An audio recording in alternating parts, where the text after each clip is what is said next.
Paper 139. The 12 Apostles. It is an eloquent testimony to the charm and righteousness of Jesus' earth life that, although he repeatedly dashed to pieces the hopes of his apostles and tore to shreds their every ambition for personal exaltation, only one deserted him.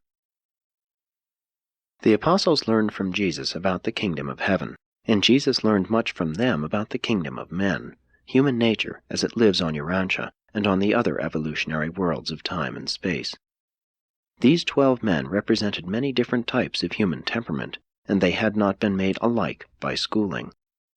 Many of these Galilean fishermen carried heavy strains of Gentile blood as a result of the forcible conversion of the Gentile population of Galilee 100 years previously. Do not make the mistake of regarding the apostles as being altogether ignorant and unlearned. All of them, except the Alphaeus twins, were graduates of the synagogue schools, having been thoroughly trained in the Hebrew Scriptures and in much of the current knowledge of that day. 7 were graduates of the Capernaum synagogue schools, and there were no better Jewish schools in all Galilee. When your records refer to these messengers of the kingdom as being ignorant and unlearned, it was intended to convey the idea that they were laymen, unlearned in the lore of the rabbis and untrained in the methods of rabbinical interpretation of the Scriptures. They were lacking in so-called higher education. In modern times they would certainly be considered uneducated, and in some circles of society even uncultured. One thing is certain, they had not all been put through the same rigid and stereotyped educational curriculum. From adolescence on they had enjoyed separate experiences of learning how to live. 1. Andrew, the first chosen. Andrew, chairman of the apostolic corps of the kingdom, was born in Capernaum. He was the oldest child in a family of 5, himself, his brother Simon, and 3 sisters. His father, now dead, had been a partner of Zebedee in the fish-drying business at Bethsaida, the fishing harbor of Capernaum. When he became an apostle, Andrew was unmarried, but he made his home with his married brother, Simon Peter. Both were fishermen and partners of James and John, the sons of Zebedee. In AD 26, the year he was chosen as an apostle, Andrew was 33, a full year older than Jesus, and the oldest of the apostles. He sprang from an excellent line of ancestors, and was the ablest man of the 12. Excepting oratory, he was the peer of his associates in almost every imaginable ability. Jesus never gave Andrew a nickname, a fraternal designation. But even as the apostles soon began to call Jesus Master, so they also designated Andrew by a term the equivalent of chief. Andrew was a good organizer, but a better administrator. He was one of the inner circle of 4 apostles, but his appointment by Jesus as the head of the apostolic group made it necessary for him to remain on duty with his brethren, while the other 3 enjoyed very close communion with the Master. To the very end, Andrew remained dean of the apostolic corps. Although Andrew was never an effective preacher, he was an efficient personal worker, being the pioneer missionary of the kingdom in that, as the first chosen apostle, he immediately brought to Jesus his brother, Simon, who subsequently became one of the greatest preachers of the kingdom. Andrew was the chief supporter of Jesus' policy of utilizing the program of personal work as a means of training the 12 as messengers of the kingdom. Whether Jesus privately taught the apostles or preached to the multitude, Andrew was usually conversant with what was going on. He was an understanding executive and an efficient administrator. He rendered a prompt decision on every matter brought to his notice, unless he deemed the problem one beyond his domain of authority, in which event he would take it straight to Jesus. Andrew and Peter were very unlike in character and temperament, but it must be recorded everlastingly to their credit that they got along together splendidly. Andrew was never jealous of Peter's oratorical ability. Not often will an older man of Andrew's type be observed exerting such a profound influence over a younger and talented brother. Andrew and Peter never seemed to be in the least jealous of each other's abilities or achievements. Late on the evening of the day of Pentecost, when, largely through the energetic and inspiring preaching of Peter, 2,000 souls were added to the kingdom, Andrew said to his brother, "I could not do that, but I am glad I have a brother who could." To which Peter replied, "And but for your bringing me to the Master, and by your steadfastness in keeping me with him, I should not have been here to do this." Andrew and Peter were the exceptions to the rule, proving that even brothers can live together peaceably and work together effectively. After Pentecost, Peter was famous, but it never irritated the older Andrew to spend the rest of his life being introduced as Simon Peter's brother.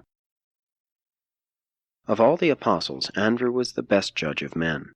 He knew that trouble was brewing in the heart of Judas Iscariot, even when none of the others suspected that anything was wrong with their treasurer, but he told none of them his fears. Andrew's great service to the kingdom was in advising Peter, James, and John concerning the choice of the first missionaries who were sent out to proclaim the gospel, and also in counseling these early leaders about the organization of the administrative affairs of the kingdom. Andrew had a great gift for discovering the hidden resources and latent talents of young people. Very soon after Jesus' ascension on high, Andrew began the writing of a personal record of many of the sayings and doings of his departed master. After Andrew's death, other copies of this private record were made and circulated freely among the early teachers of the Christian Church. These informal notes of Andrew's were subsequently edited, amended, altered, and added to until they made up a fairly consecutive narrative of the Master's life on earth. The last of these few altered and amended copies was destroyed by fire at Alexandria about 100 years after the original was written by the first chosen of the 12 apostles. Andrew was a man of clear insight, logical thought, and firm decision, whose great strength of character consisted in his superb stability. His temperamental handicap was his lack of enthusiasm. He many times failed to encourage his associates by judicious commendation. And this reticence to praise the worthy accomplishments of his friends grew out of his abhorrence of flattery and insincerity. Andrew was one of those all-round, even-tempered, self-made, and successful men of modest affairs. Every one of the apostles loved Jesus, but it remains true that each of the 12 was drawn toward him because of some certain trait of personality which made a special appeal to the individual apostle. Andrew admired Jesus because of his consistent sincerity, his unaffected dignity. When men once knew Jesus, they were possessed with the urge to share him with their friends. They really wanted all the world to know him. When the later persecutions finally scattered the apostles from Jerusalem, Andrew journeyed through Armenia, Asia Minor, and Macedonia, and, after bringing many thousands into the kingdom, was finally apprehended and crucified in Patrae in Achaia. It was 2 full days before this robust man expired on the cross, and throughout these tragic hours he continued effectively to proclaim the glad tidings of the salvation of the kingdom of heaven. 2. Simon Peter. When Simon joined the apostles, he was 30 years of age. He was married, had 3 children, and lived at Bethsaida near Capernaum. His brother, Andrew, and his wife's mother lived with him. Both Peter and Andrew were fisher partners of the sons of Zebedee. The Master had known Simon for some time before Andrew presented him as the second of the apostles. When Jesus gave Simon the name Peter, he did it with a smile. It was to be a sort of nickname. Simon was well known to all his friends as an erratic and impulsive fellow. True, later on, Jesus did attach a new and significant import to this lightly bestowed nickname. Simon Peter was a man of impulse, an optimist. He had grown up permitting himself freely to indulge strong feelings. He was constantly getting into difficulties because he persisted in speaking without thinking. This sort of thoughtlessness also made incessant trouble for all of his friends and associates, and was the cause of his receiving many mild rebukes from his master. The only reason Peter did not get into more trouble because of his thoughtless speaking was that he very early learned to talk over many of his plans and schemes with his brother Andrew before he ventured to make public proposals. Peter was a fluent speaker, eloquent and dramatic. He was also a natural and inspirational leader of men, a quick thinker, but not a deep reasoner. He asked many questions, more than all the apostles put together, and while the majority of these questions were good and relevant, many of them were thoughtless and foolish. Peter did not have a deep mind, but he knew his mind fairly well. He was therefore a man of quick decision and sudden action. While others talked in their astonishment at seeing Jesus on the beach, Peter jumped in and swam ashore to meet the Master. The one trait which Peter most admired in Jesus was his supernal tenderness. Peter never grew weary of contemplating Jesus' forbearance. He never forgot the lesson about forgiving the wrongdoer, not only 7 times, but 70 times and 7. He thought much about these impressions of the Master's forgiving character during those dark and dismal days immediately following his thoughtless and unintended denial of Jesus in the high priest's courtyard. Simon Peter was distressingly vacillating. He would suddenly swing from one extreme to the other. First he refused to let Jesus wash his feet, and then, on hearing the Master's reply, begged to be washed all over. But, after all, Jesus knew that Peter's faults were of the head and not of the heart. He was one of the most inexplicable combinations of courage and cowardice that ever lived on earth. His great strength of character was loyalty, friendship. Peter really and truly loved Jesus, and yet despite this towering strength of devotion, he was so unstable and inconstant that he permitted a servant girl to tease him into denying his Lord and Master. Peter could withstand persecution and any other form of direct assault, but he withered and shrank before ridicule. He was a brave soldier when facing a frontal attack, but he was a fear-cringing coward when surprised with an assault from the rear.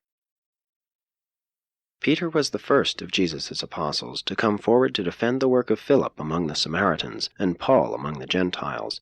Yet later on at Antioch, he reversed himself when confronted by ridiculing Judaizers, temporarily withdrawing from the Gentiles, only to bring down upon his head the fearless denunciation of Paul. He was the first one of the apostles to make a wholehearted confession of Jesus' combined humanity and divinity, and the first, save Judas, to deny him. Peter was not so much of a dreamer, but he disliked to descend from the clouds of ecstasy and the enthusiasm of dramatic indulgence to the plain and matter-of-fact world of reality. In following Jesus, literally and figuratively, he was either leading the procession or else trailing behind, following afar off. But he was the outstanding preacher of the 12. He did more than any other one man, aside from Paul, to establish the kingdom and send its messengers to the 4 corners of the earth in one generation. After his rash denials of the Master, he found himself, and with Andrew's sympathetic and understanding guidance, he again led the way back to the fish nets while the apostles tarried to find out what was to happen after the crucifixion. When he was fully assured that Jesus had forgiven him, and knew he had been received back into the Master's fold, the fires of the kingdom burned so brightly within his soul that it became a great and saving light to thousands who sat in darkness. After leaving Jerusalem, and before Paul became the leading spirit among the Gentile Christian churches, Peter traveled extensively, visiting all the churches from Babylon to Corinth. He even visited and ministered to many of the churches which had been raised up by Paul. Although Peter and Paul differed much in temperament and education, even in theology, they worked together harmoniously for the upbuilding of the churches during their later years. Something of Peter's style and teaching is shown in the sermons partially recorded by Luke and in the Gospel of Mark. His vigorous style was better shown in his letter known as the First Epistle of Peter. At least this was true before it was subsequently altered by a disciple of Paul. But Peter persisted in making the mistake of trying to convince the Jews that Jesus was, after all, really and truly the Jewish Messiah. Right up to the day of his death, Simon Peter continued to suffer confusion in his mind between the concepts of Jesus as the Jewish Messiah, Christ as the world's Redeemer, and the Son of Man as the revelation of God, the loving Father of all mankind. Peter's wife was a very able woman.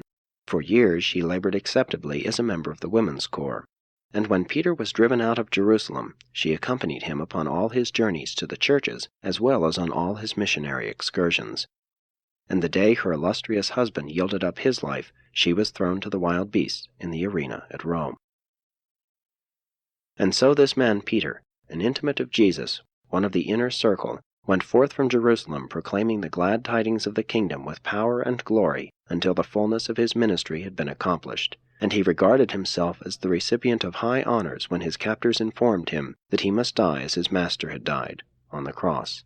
And thus was Simon Peter crucified in Rome. 3. James Zebedee. James, the older of the 2 apostle sons of Zebedee, whom Jesus nicknamed Sons of Thunder, was 30 years old when he became an apostle. He was married, had 4 children, and lived near his parents in the outskirts of Capernaum, Bethsaida. He was a fisherman, plying his calling in company with his younger brother John, and in association with Andrew and Simon. James and his brother John enjoyed the advantage of having known Jesus longer than any of the other apostles. This able apostle was a temperamental contradiction. He seemed really to possess two natures, both of which were actuated by strong feelings. He was particularly vehement when his indignation was once fully aroused. He had a fiery temper when once it was adequately provoked. And when the storm was over, he was always wont to justify and excuse his anger under the pretense that it was wholly a manifestation of righteous indignation. Except for these periodic upheavals of wrath, James's personality was much like that of Andrew. He did not have Andrew's discretion or insight into human nature, but he was a much better public speaker. Next to Peter, unless it was Matthew, James was the best public orator among the 12. Though James was in no sense moody, he could be quiet and taciturn one day and a very good talker and storyteller the next. He usually talked freely with Jesus, but among the 12, for days at a time, he was the silent man. His one great weakness was these spells of unaccountable silence. The outstanding feature of James's personality was his ability to see all sides of a proposition. Of all the 12, he came the nearest to grasping the real import and significance of Jesus' teaching. He, too, was slow at first to comprehend the Master's meaning, but ere they had finished their training, he had acquired a superior concept of Jesus' message. James was able to understand a wide range of human nature. He got along well with the versatile Andrew, the impetuous Peter, and his self-contained brother John. Though James and John had their troubles trying to work together, it was inspiring to observe how well they got along. They did not succeed quite so well as Andrew and Peter, but they did much better than would ordinarily be expected of two brothers, especially such headstrong and determined brothers. But, strange as it may seem, these two sons of Zebedee were much more tolerant of each other than they were of strangers. They had great affection for one another. They had always been happy playmates. It was these sons of thunder who wanted to call down fire from heaven to destroy the Samaritans who presumed to show disrespect for their master. But the untimely death of James greatly modified the vehement temperament of his younger brother John. That characteristic of Jesus which James most admired was the Master's sympathetic affection. Jesus' understanding interest in the small and the great, the rich and the poor, made a great appeal to him. James Zebedee was a well-balanced thinker and planner. Along with Andrew, he was one of the more level-headed of the apostolic group. He was a vigorous individual, but was never in a hurry. He was an excellent balance wheel for Peter. He was modest and undramatic, a daily server, an unpretentious worker, seeking no special reward when he once grasped something of the real meaning of the kingdom. And even in the story about the mother of James and John, who asked that her sons be granted places on the right hand and the left hand of Jesus, it should be remembered that it was the mother who made this request. And when they signified that they were ready to assume such responsibilities, it should be recognized that they were cognizant of the dangers accompanying the Master's supposed revolt against the Roman power, and that they were also willing to pay the price. When Jesus asked if they were ready to drink the cup, they replied that they were. And as concerns James, it was literally true. He did drink the cup with the Master, seeing that he was the first of the apostles to experience martyrdom, being early put to death with the sword by Herod Agrippa. James was thus the first of the 12 to sacrifice his life upon the new battle line of the kingdom. Herod Agrippa feared James above all the other apostles. He was indeed often quiet and silent, but he was brave and determined when his convictions were aroused and challenged. James lived his life to the full, and when the end came, he bore himself with such grace and fortitude that even his accuser and informer, who attended his trial and execution, was so touched that he rushed away from the scene of James's death to join himself to the disciples of Jesus. 4. John Zebedee. When he became an apostle, John was 24 years old and was the youngest of the 12. He was unmarried and lived with his parents at Bethsaida. He was a fisherman and worked with his brother James in partnership with Andrew and Peter. Both before and after becoming an apostle, John functioned as the personal agent of Jesus in dealing with the Master's family, and he continued to bear this responsibility as long as Mary, the mother of Jesus, lived. Since John was the youngest of the 12 and so closely associated with Jesus in his family affairs, he was very dear to the Master, but it cannot be truthfully said that he was the disciple whom Jesus loved. You would hardly suspect such a magnanimous personality as Jesus to be guilty of showing favoritism, of loving one of his apostles more than the others. The fact that John was one of the 3 personal aides of Jesus lent further color to this mistaken idea, not to mention that John, along with his brother James, had known Jesus longer than the others. Peter, James, and John were assigned as personal aides to Jesus soon after they became apostles.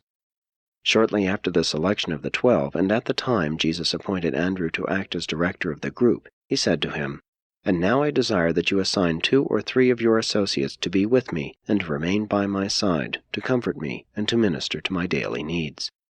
And Andrew thought best to select for this special duty the next 3 first-chosen apostles. He would have liked to volunteer for such a blessed service himself, but the Master had already given him his commission, so he immediately directed that Peter, James, and John attach themselves to Jesus. John Zebedee had many lovely traits of character, but one which was not so lovely was his inordinate, but usually well-concealed, conceit. His long association with Jesus made many and great changes in his character. This conceit was greatly lessened, but after growing old and becoming more or less childish, this self-esteem reappeared to a certain extent, so that, when engaged in directing Nathan in the writing of the gospel which now bears his name, the aged apostle did not hesitate repeatedly to refer to himself as the disciple whom Jesus loved. In view of the fact that John came nearer to being the chum of Jesus than any other earth mortal, that he was his chosen personal representative in so many matters, it is not strange that he should have come to regard himself as the disciple whom Jesus loved, since he most certainly knew he was the disciple whom Jesus so frequently trusted. The strongest trait in John's character was his dependability. He was prompt and courageous, faithful and devoted. His greatest weakness was this characteristic conceit. He was the youngest member of his father's family and the youngest of the apostolic group. Perhaps he was just a bit spoiled. Maybe he had been humored slightly too much. But the John of after years was a very different type of person than the self-admiring and arbitrary young man who joined the ranks of Jesus' apostles when he was 24. Those characteristics of Jesus which John most appreciated were the Master's love and unselfishness. These traits made such an impression on him that his whole subsequent life became dominated by the sentiment of love and brotherly devotion. He talked about love and wrote about love.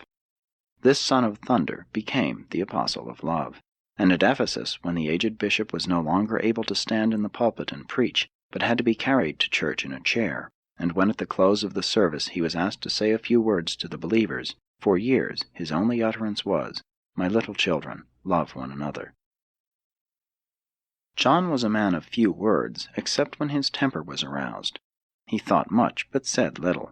As he grew older, his temper became more subdued, better controlled, but he never overcame his disinclination to talk. He never fully mastered this reticence, but he was gifted with a remarkable and creative imagination. There was another side to John that one would not expect to find in this quiet and introspective type. He was somewhat bigoted and inordinately intolerant. In this respect he and James were much alike. They both wanted to call down fire from heaven on the heads of the disrespectful Samaritans.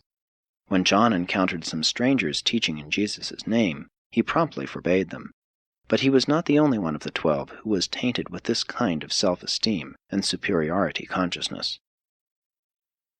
John's life was tremendously influenced by the sight of Jesus' going about without a home, as he knew how faithfully he had made provision for the care of his mother and family.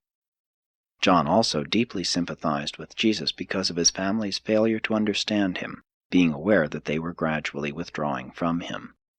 This entire situation, together with Jesus' ever deferring his slightest wish to the will of the Father in heaven, and his daily life of implicit trust, made such a profound impression on John that it produced marked and permanent changes in his character, changes which manifested themselves throughout his entire subsequent life. John had a cool and daring courage which few of the other apostles possessed. He was the one apostle who followed right along with Jesus the night of his arrest, and dared to accompany his master into the very jaws of death.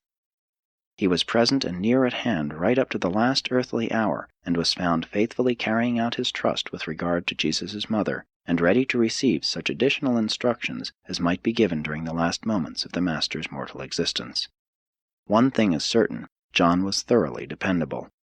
John usually sat on Jesus' right hand when the 12 were at meat. He was the first of the 12 really and fully to believe in the resurrection, and he was the first to recognize the Master when he came to them on the seashore after his resurrection. This son of Zebedee was very closely associated with Peter in the early activities of the Christian movement, becoming one of the chief supporters of the Jerusalem church. He was the right-hand support of Peter on the day of Pentecost.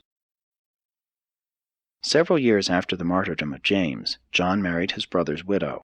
The last 20 years of his life he was cared for by a loving granddaughter. John was in prison several times, and was banished to the Isle of Patmos for a period of 4 years until another emperor came to power in Rome. Had not John been tactful and sagacious, he would undoubtedly have been killed, as was his more outspoken brother James. As the years passed, John, together with James the Lord's brother, learned to practice wise conciliation when they appeared before the civil magistrates. They found that a soft answer turns away wrath. They also learned to represent the church as a spiritual brotherhood devoted to the social service of mankind, rather than as the kingdom of heaven. They taught loving service rather than ruling power, kingdom, and king. When in temporary exile on Patmos, John wrote the book of Revelation, which you now have in greatly abridged and distorted form. This book of Revelation contains the surviving fragments of a great revelation, large portions of which were lost, other portions of which were removed subsequent to John's writing. It is preserved only in fragmentary and adulterated form. John traveled much, labored incessantly, and after becoming bishop of the Asia churches, settled down at Ephesus. He directed his associate, Nathan, in the writing of the so-called Gospel according to John, at Ephesus when he was 99 years old. Of all the 12 apostles, John Zebedee eventually became the outstanding theologian.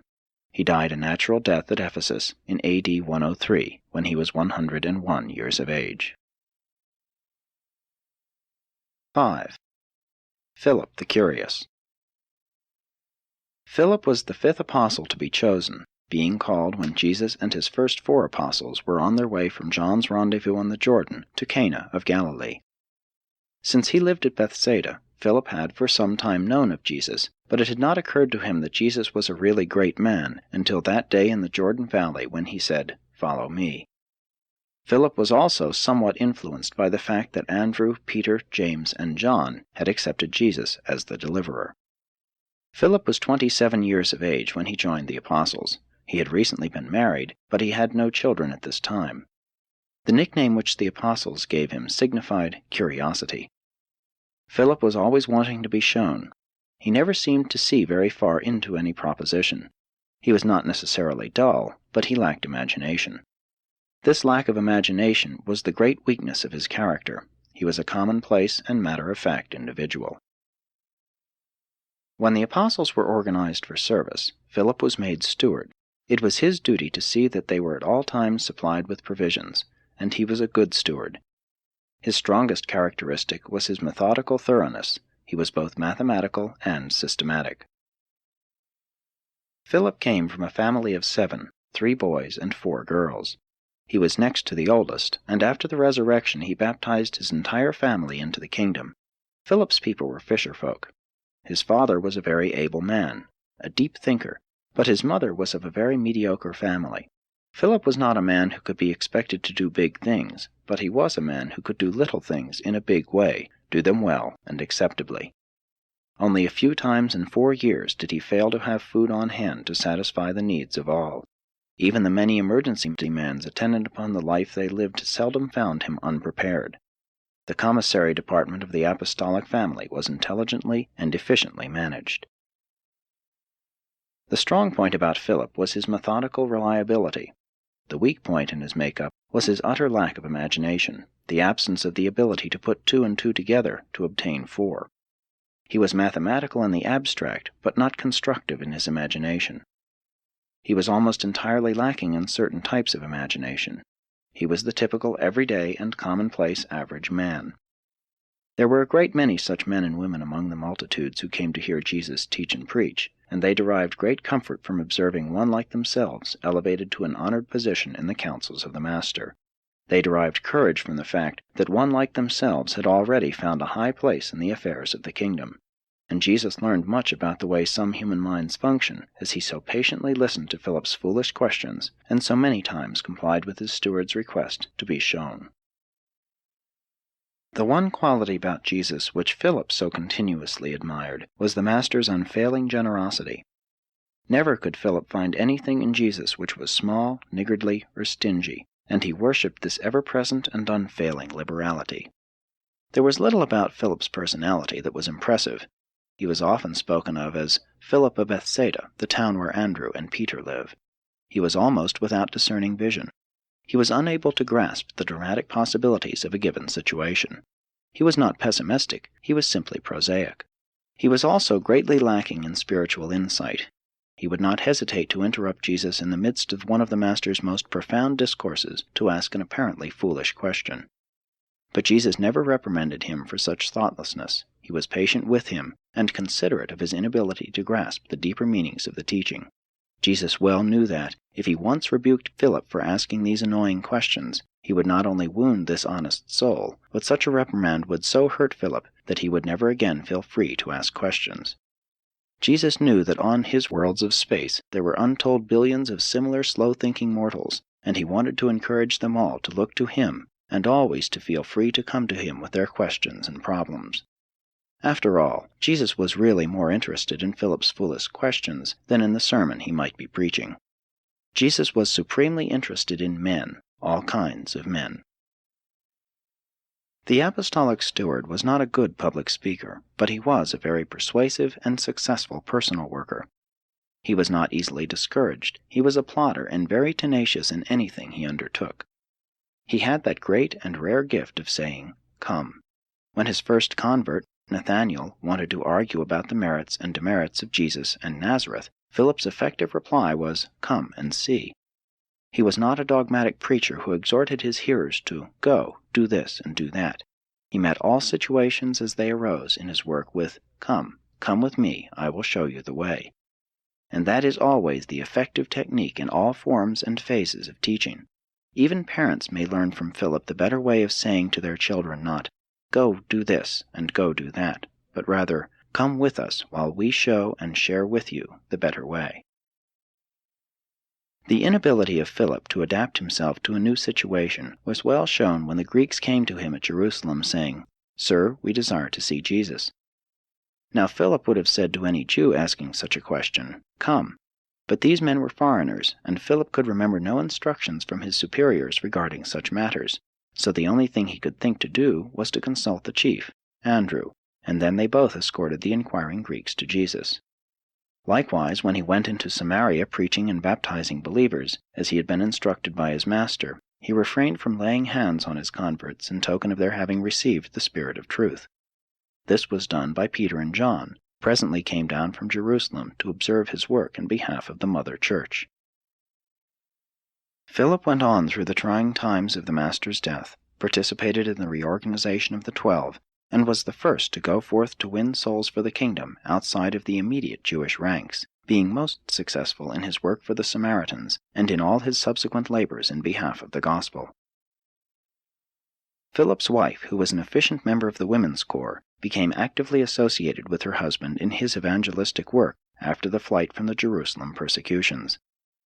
His wife was a fearless woman.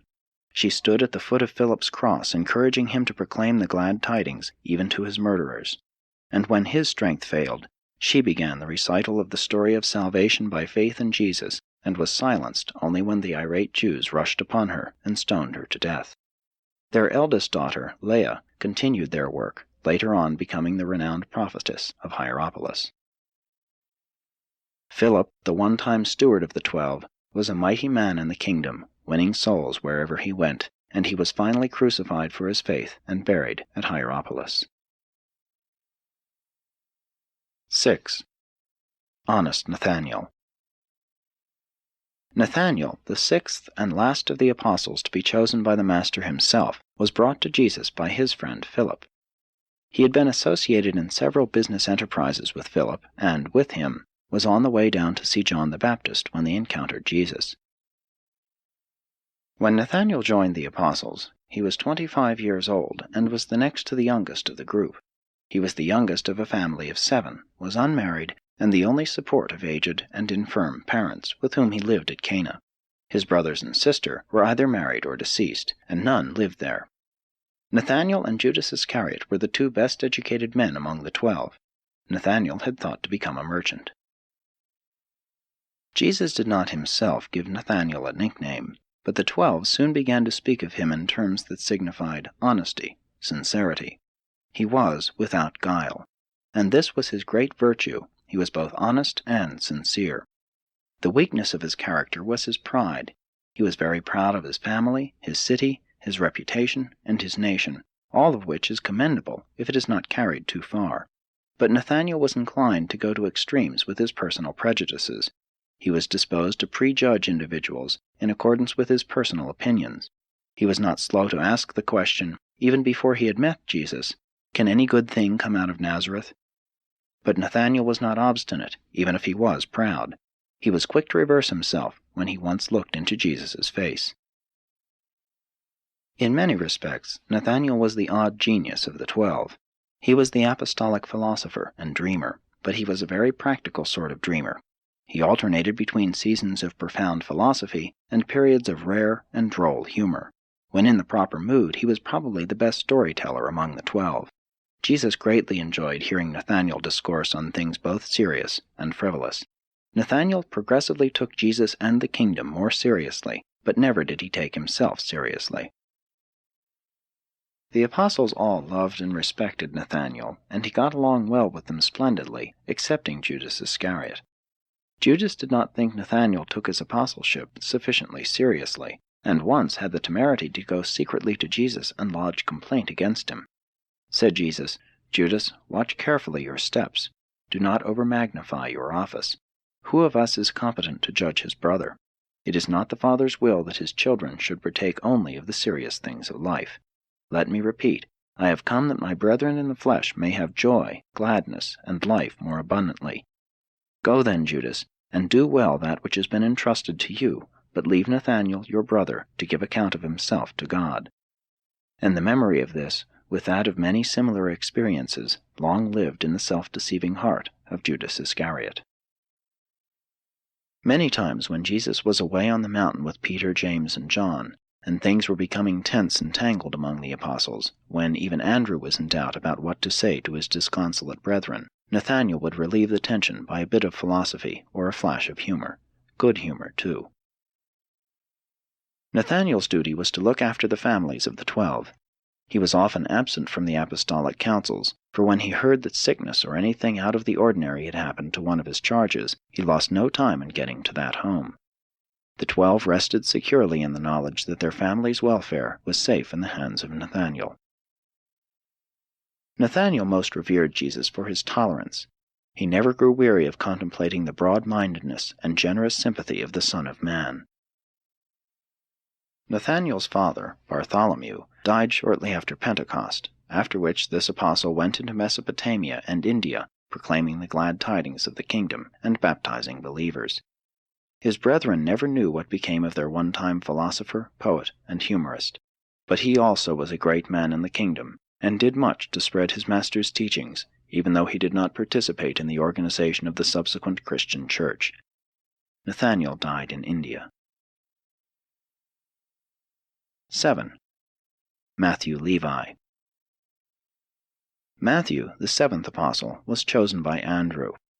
Matthew belonged to a family of tax-gatherers, or publicans, but he himself was a customs collector in Capernaum, where he lived. He was 31 years old and married and had 4 children. He was a man of moderate wealth, the only one of any means belonging to the apostolic corps. He was a good businessman, a good social mixer, and was gifted with the ability to make friends and to get along smoothly with a great variety of people. Andrew appointed Matthew the financial representative of the apostles. In a way, he was the fiscal agent and publicity spokesman for the apostolic organization. He was a keen judge of human nature and a very efficient propagandist. His is a personality difficult to visualize, but he was a very earnest disciple and an increasing believer in the mission of Jesus and in the certainty of the kingdom. Jesus never gave Levi a nickname, but his fellow apostles commonly referred to him as the money-getter. Levi's strong point was his wholehearted devotion to the cause. That he, a publican, had been taken in by Jesus and his apostles was the cause for overwhelming gratitude on the part of the former revenue collector. However, it required some little time for the rest of the apostles, especially Simon Zelotes and Judas Iscariot, to become reconciled to the publican's presence in their midst. Matthew's weakness was his short-sighted and materialistic viewpoint of life, but in all these matters he made great progress as the months went by. He, of course, had to be absent from many of the most precious seasons of instruction, as it was his duty to keep the treasury replenished. It was the master's forgiving disposition which Matthew most appreciated. He would never cease to recount that faith only was necessary in the business of finding God. He always liked to speak of the kingdom as this business of finding God. Though Matthew was a man with a past, he gave an excellent account of himself, and as time went on, his associates became proud of the publican's performances. He was one of the apostles who made extensive notes on the sayings of Jesus, and these notes were used as the basis of Isidore's subsequent narrative of the sayings and doings of Jesus, which has become known as the Gospel according to Matthew. The great and useful life of Matthew, the businessman and customs collector of Capernaum, has been the means of leading thousands upon thousands of other businessmen, public officials, and politicians down through the subsequent ages also to hear that engaging voice of the Master saying, "Follow me." Matthew really was a shrewd politician, but he was intensely loyal to Jesus and supremely devoted to the task of seeing that the messengers of the coming kingdom were adequately financed. The presence of Matthew among the 12 was the means of keeping the doors of the kingdom wide open to hosts of downhearted and outcast souls who had regarded themselves as long since without the bounds of religious consolation. Outcast and despairing men and women flocked to hear Jesus, and he never turned one away. Matthew received freely tendered offerings from believing disciples and the immediate auditors of the Master's teachings, but he never openly solicited funds from the multitudes. He did all his financial work in a quiet and personal way, and raised most of the money from among the more substantial class of interested believers. He gave practically the whole of his modest fortune to the work of the Master and his apostles, but they never knew of this generosity, save Jesus, who knew all about it.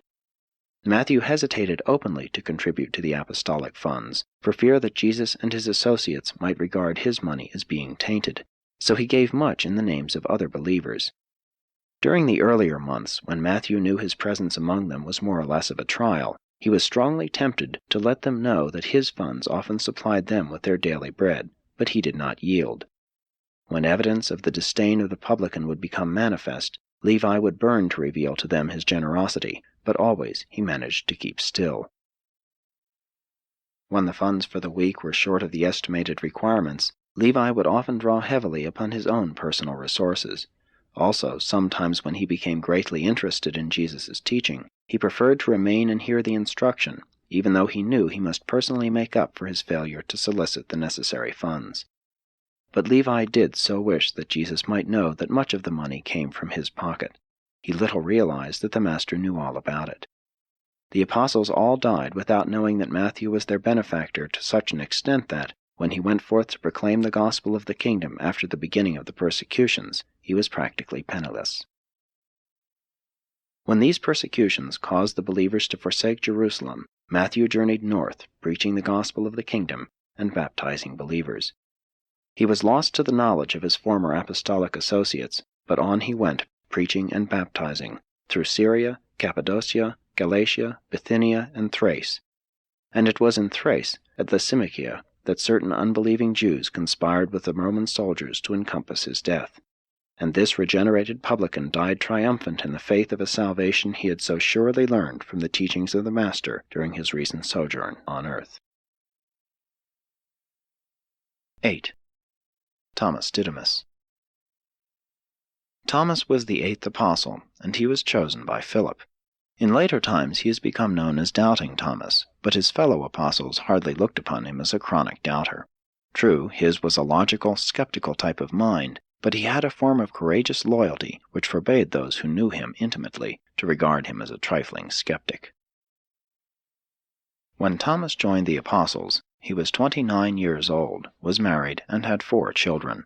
Formerly he had been a carpenter and stonemason, but latterly he had become a fisherman and resided at Tarichaea, situated on the west bank of the Jordan where it flows out of the Sea of Galilee, and he was regarded as the leading citizen of this little village. He had little education, but he possessed a keen, reasoning mind, and was the son of excellent parents who lived at Tiberias. Thomas had the one truly analytical mind of the 12. He was the real scientist of the apostolic group. The early home life of Thomas had been unfortunate. His parents were not altogether happy in their married life, and this was reflected in Thomas's adult experience. He grew up having a very disagreeable and quarrelsome disposition. Even his wife was glad to see him join the apostles. She was relieved by the thought that her pessimistic husband would be away from home most of the time. Thomas also had a streak of suspicion which made it very difficult to get along peaceably with him. Peter was very much upset by Thomas at first, complaining to his brother Andrew that Thomas was mean, ugly, and always suspicious. But the better his associates knew Thomas, the more they liked him. They found he was superbly honest and unflinchingly loyal. He was perfectly sincere and unquestionably truthful, but he was a natural-born fault-finder, and had grown up to become a real pessimist. His analytical mind had become cursed with suspicion. He was rapidly losing his faith in his fellow men when he became associated with the 12 and thus came in contact with the noble character of Jesus.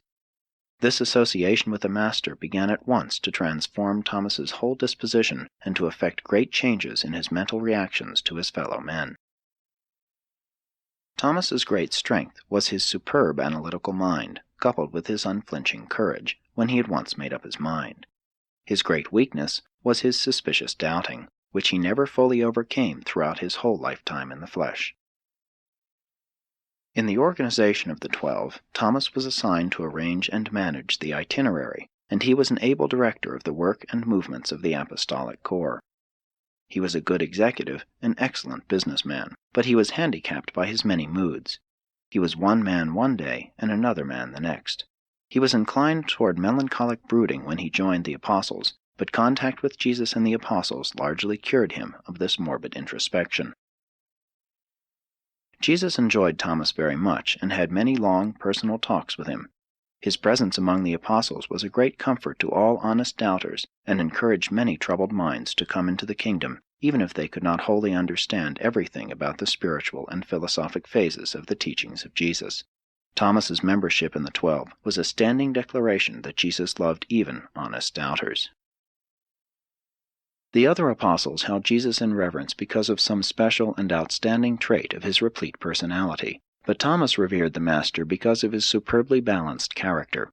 Increasingly, Thomas admired and honored one who was so lovingly merciful, yet so inflexibly just and fair, so firm but never obstinate, so calm but never indifferent, so helpful and so sympathetic but never meddlesome or dictatorial, so strong but at the same time so gentle, so positive, but never rough nor rude, so tender but never vacillating, so pure and innocent but at the same time so virile, aggressive, and forceful, so truly courageous but never rash or foolhardy, such a lover of nature but so free from all tendency to revere nature, so humorous and so playful, but so free from levity and frivolity.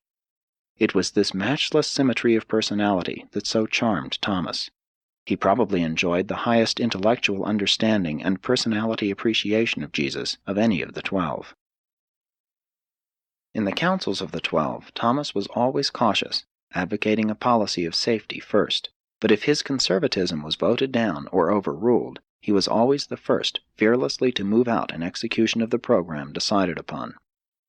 Again and again would he stand out against some project as being foolhardy and presumptuous. He would debate to the bitter end, but when Andrew would put the proposition to a vote, and after the 12 would elect to do that which he had so strenuously opposed, Thomas was the first to say, "Let's go." He was a good loser. He did not hold grudges nor nurse wounded feelings, Time and again did he oppose letting Jesus expose himself to danger, but when the Master would decide to take such risks, always was it Thomas who rallied the apostles with his courageous words, "Come on, comrades, let's go and die with him." Thomas was in some respects like Philip. He also wanted to be shown, but his outward expressions of doubt were based on entirely different intellectual operations. Thomas was analytical, not merely skeptical. As far as personal physical courage was concerned, he was one of the bravest among the 12. Thomas had some very bad days. He was blue and downcast at times. The loss of his twin sister when he was 9 years old had occasioned him much youthful sorrow and had added to his temperamental problems of later life. When Thomas would become despondent, sometimes it was Nathaniel who helped him to recover, sometimes Peter, and not infrequently one of the Alphaeus twins. When he was most depressed, unfortunately he always tried to avoid coming in direct contact with Jesus.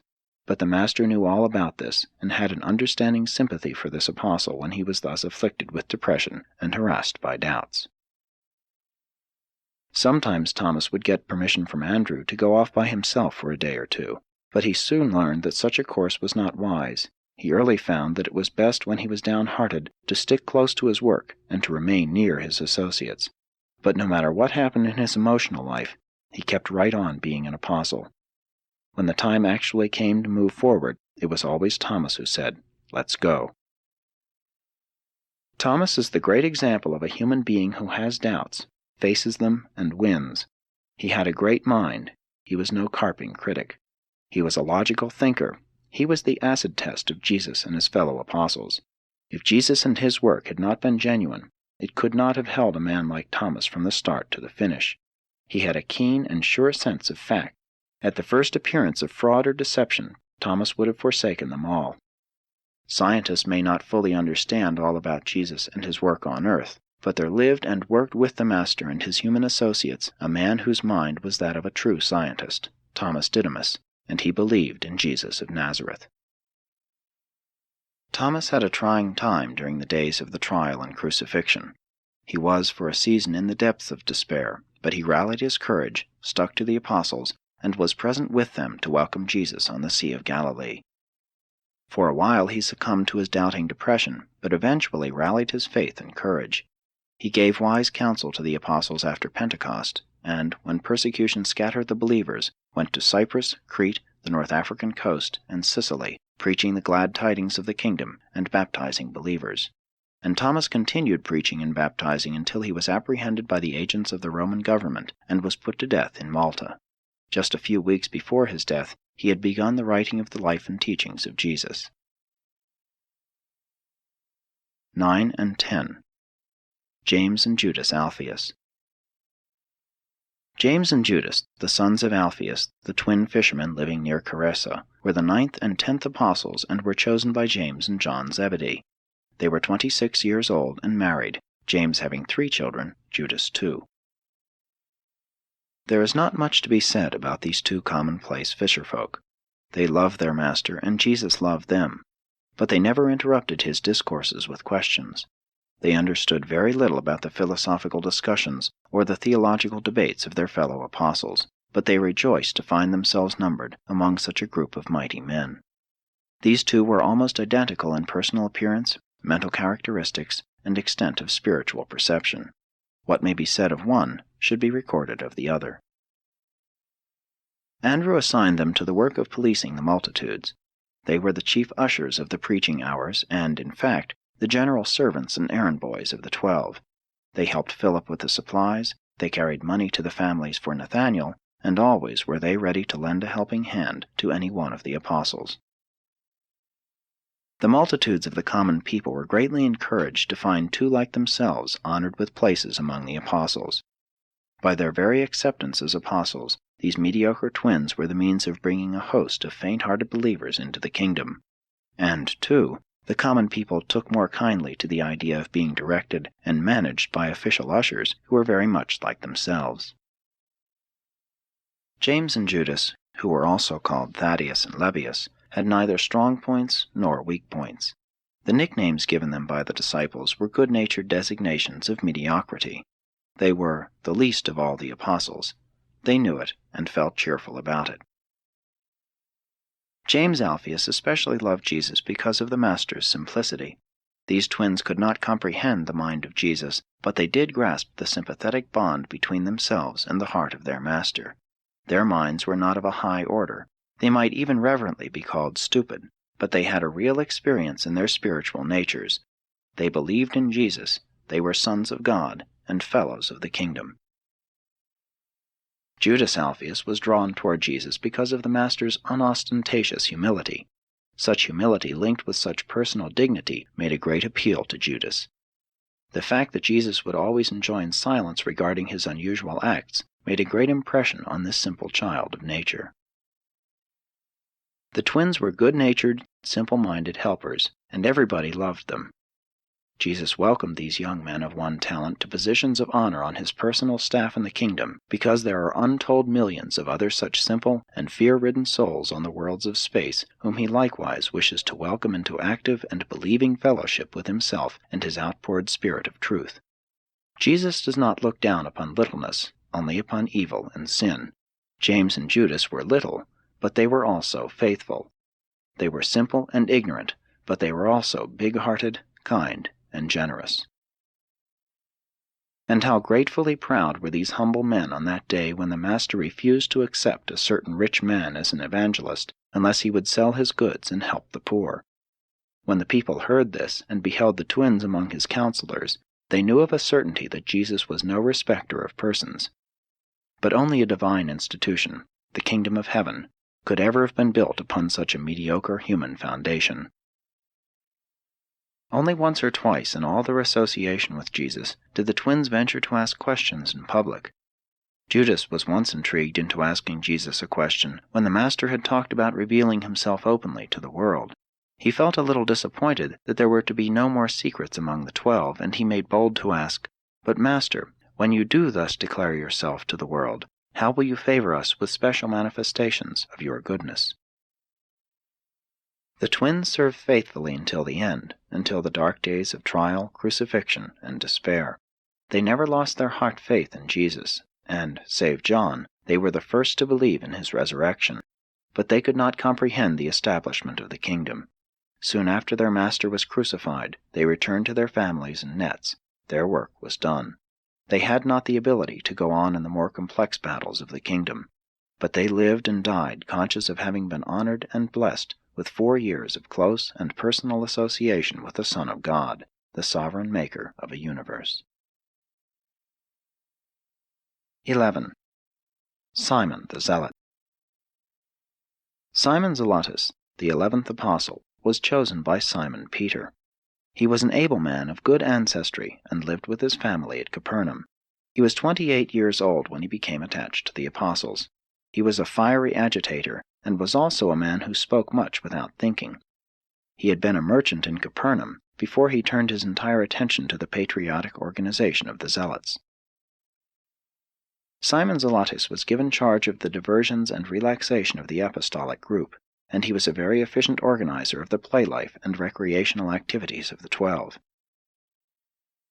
Simon's strength was his inspirational loyalty. When the apostles found a man or woman who floundered in indecision about entering the kingdom, they would send for Simon. It usually required only about 15 minutes for this enthusiastic advocate of salvation through faith in God to settle all doubts and remove all indecision, to see a new soul born into the liberty of faith and the joy of salvation.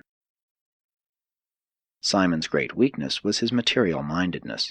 He could not quickly change himself from a Jewish nationalist to a spiritually minded internationalist. 4 years was too short a time in which to make such an intellectual and emotional transformation, but Jesus was always patient with him. The one thing about Jesus which Simon so much admired was the Master's calmness, his assurance, poise, and inexplicable composure. Although Simon was a rabid revolutionist, fearless firebrand of agitation, he gradually subdued his fiery nature until he became a powerful and effective preacher of peace on earth and goodwill among men. Simon was a great debater. He did like to argue. And when it came to dealing with the legalistic minds of the educated Jews or the intellectual quibblings of the Greeks, the task was always assigned to Simon. He was a rebel by nature and an iconoclast by training, but Jesus won him for the higher concepts of the kingdom of heaven. He had always identified himself with the party of protest, but now he joined the party of progress, unlimited and eternal progression of spirit and truth. Simon was a man of intense loyalties and warm personal devotions, and he did profoundly love Jesus. Jesus was not afraid to identify himself with businessmen, laboring men, optimists, pessimists, philosophers, skeptics, publicans, politicians, and patriots. The Master had many talks with Simon, but he never fully succeeded in making an internationalist out of this ardent Jewish nationalist. Jesus often told Simon that it was proper to want to see the social, economic, and political orders improved, but he would always add, "That is not the business of the kingdom of heaven. We must be dedicated to the doing of the Father's will. Our business is to be ambassadors of a spiritual government on high, and we must not immediately concern ourselves with aught but the representation of the will and character of the Divine Father who stands at the head of the government whose credentials we bear." It was all difficult for Simon to comprehend, but gradually he began to grasp something of the meaning of the Master's teaching. After the dispersion because of the Jerusalem persecutions, Simon went into temporary retirement. He was literally crushed. As a nationalist patriot, he had surrendered in deference to Jesus' teachings. Now all was lost. He was in despair, but in a few years he rallied his hopes and went forth to proclaim the gospel of the kingdom. He went to Alexandria and, after working up the Nile, penetrated into the heart of Africa, everywhere preaching the gospel of Jesus and baptizing believers. Thus he labored until he was an old man and feeble, and he died and was buried in the heart of Africa. 12. Judas Iscariot. Judas Iscariot, the 12th apostle, was chosen by Nathaniel. He was born in Kerioth, a small town in southern Judea. When he was a lad, his parents moved to Jericho, where he lived and had been employed in his father's various business enterprises, until he became interested in the preaching and work of John the Baptist. Judas's parents were Sadducees, and when their son joined John's disciples, they disowned him. When Nathaniel met Judas at Tarichaea, he was seeking employment with a fish-drying enterprise at the lower end of the Sea of Galilee. He was 30 years of age and unmarried when he joined the apostles. He was probably the best educated man among the 12, and the only Judean in the Master's apostolic family. Judas had no outstanding trait of personal strength, though he had many outwardly appearing traits of culture and habits of training. He was a good thinker, but not always a truly honest thinker. Judas did not really understand himself. He was not really sincere in dealing with himself.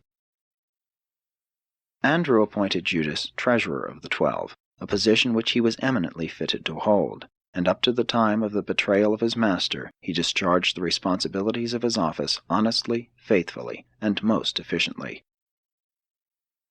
There was no special trait about Jesus which Judas admired above the generally attractive and exquisitely charming personality of the Master. Judas was never able to rise above his Judean prejudices against his Galilean associates. He would even criticize in his mind many things about Jesus, him whom 11 of the apostles looked upon as the perfect man, as the one altogether lovely and the chiefest among 10,000. This self-satisfied Judean often dared to criticize in his own heart. He really entertained the notion that Jesus was timid and somewhat afraid to assert his own power and authority. Judas was a good businessman.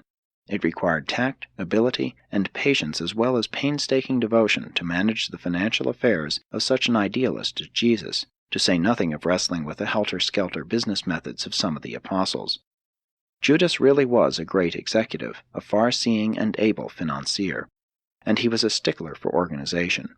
None of the 12 ever criticized Judas. As far as they could see, Judas Iscariot was a matchless treasurer, a learned man, a loyal, though sometimes critical apostle, and in every sense of the word, a great success. The apostles loved Judas. He was really one of them. He must have believed in Jesus, but we doubt whether he really loved the Master with a whole heart. The case of Judas illustrates the truthfulness of that saying, "There is a way that seems right to a man, but the end thereof is death." It is altogether possible to fall victim to the peaceful deception of pleasant adjustment to the paths of sin and death. Be assured that Judas was always financially loyal to his master and his fellow apostles. Money could never have been the motive for his betrayal of the master. Judas was an only son of unwise parents. When very young, he was pampered and petted. He was a spoiled child. As he grew up, he had exaggerated ideas about his self-importance. He was a poor loser. He had loose and distorted ideas about fairness. He was given to the indulgence of hate and suspicion. He was an expert at misinterpretation of the words and acts of his friends. All through his life, Judas had cultivated the habit of getting even with those whom he fancied had mistreated him. His sense of values and loyalties was defective. To Jesus, Judas was a faith adventure. From the beginning, the Master fully understood the weakness of this apostle and well knew the dangers of admitting him to fellowship. But it is the nature of the sons of God to give every created being a full and equal chance for salvation and survival. Jesus wanted not only the mortals of this world, but the onlookers of innumerable other worlds to know that, when doubts exist as to the sincerity and wholeheartedness of a creature's devotion to the kingdom, it is the invariable practice of the judges of men fully to receive the doubtful candidate. The door of eternal life is wide open to all. Whosoever will may come. There are no restrictions or qualifications save the faith of the one who comes. This is just the reason why Jesus permitted Judas to go on to the very end, always doing everything possible to transform and save this weak and confused apostle. But when light is not honestly received and lived up to, it tends to become darkness within the soul. Judas grew intellectually regarding Jesus' teachings about the kingdom, but he did not make progress in the acquirement of spiritual character, as did the other apostles. He failed to make satisfactory personal progress in spiritual experience. Judas became increasingly a brooder over personal disappointment, and finally he became a victim of resentment. His feelings had been many times hurt, and he grew abnormally suspicious of his best friends, even of the Master. Presently he became obsessed with the idea of getting even, anything to avenge himself, yes, even betrayal of his associates and his Master. But these wicked and dangerous ideas did not take definite shape until the day when a grateful woman broke an expensive box of incense at Jesus' feet. This seemed wasteful to Judas, and when his public protest was so sweepingly disallowed by Jesus right there in the hearing of all, it was too much. That event determined the mobilization of all the accumulated hate, hurt, malice, prejudice, jealousy, and revenge of a lifetime, and he made up his mind to get even with he knew not whom. But he crystallized all the evil of his nature upon the one innocent person in all the sordid drama of his unfortunate life, just because Jesus happened to be the chief actor in the episode which marked his passing from the progressive kingdom of light into that self-chosen domain of darkness. The Master many times, both privately and publicly, had warned Judas that he was slipping, but divine warnings are usually useless in dealing with embittered human nature. Jesus did everything possible, consistent with man's moral freedom, to prevent Judas's choosing to go the wrong way. The great test finally came. The son of resentment failed. He yielded to the sour and sordid dictates of a proud and vengeful mind of exaggerated self-importance, and swiftly plunged on down into confusion, despair, and depravity. Judas then entered into the base and shameful intrigue to betray his Lord and Master, and quickly carried the nefarious scheme into effect. During the outworking of his anger-conceived plans of traitorous betrayal, he experienced moments of regret and shame, and in these lucid intervals he faint-heartedly conceived, as a defense in his own mind, the idea that Jesus might possibly exert his power and deliver himself at the last moment. When the sordid and sinful business was all over, this renegade mortal, who thought lightly of selling his friend for 30 pieces of silver to satisfy his long-nursed craving for revenge, rushed out and committed the final act in the drama of fleeing from the realities of mortal existence, suicide. The 11 apostles were horrified, stunned. Jesus regarded the betrayer only with pity. The worlds have found it difficult to forgive Judas, and his name has become eschewed throughout a far-flung universe.